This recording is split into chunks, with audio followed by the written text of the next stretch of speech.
Natin yung mga crocodile on water. Tinetest natin sila kung gaano sila kabilis at gaano sila ka-excellent sa water para i-hand po ang kanilang food. Now, right there mga kaibigan ay naglalaro po si Harry Quinn up on the bridge together with sa kanyang dalawang alalay na mga guwapo. Crocodile dancing po tayo and also nangangailangan po kami ng dalawang volunteer from Largo Elementary School. Okay? Largo. Ayan. Lagro, tatakbo na ako. Lagro Elementary School. Isa na lang daw, sabi ni teacher. Here you go mga kaibigan, tatlo daw po. Tatlong volunteer. Now, tama na po yan. Tama na po. Baka pag-isip tayo ng overweight tayo sa bridge, eh, mag-collapse yung bridge na yun. Now, tama na yan. Now, bakit tinawag natin itong crocodile dancing? Bakit nga ba crocodile dancing?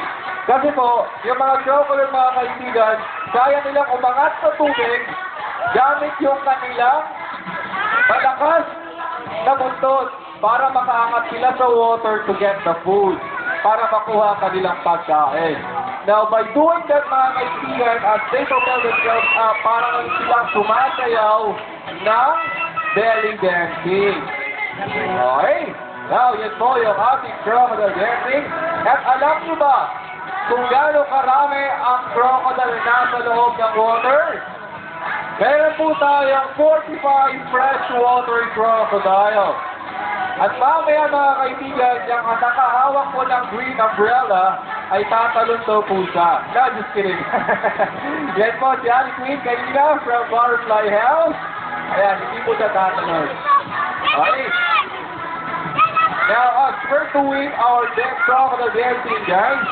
Now, alam niyo ba na nasa puting tali po na yan, na nasa gilid po ng tulay? Kita niyo ba? Kita niyo ba yung puting tali? Ayan. Yes! Kita daw. Okay? Now, mga kaibigan, may tatawid po sa puting tali na yan. Ang tatawid ay kumanta ng kantang ito.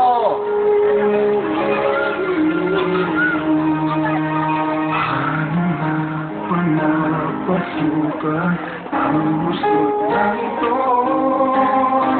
Di naman akalain magbabago ang pag-ibig. Hindi ako kumanta na siguro.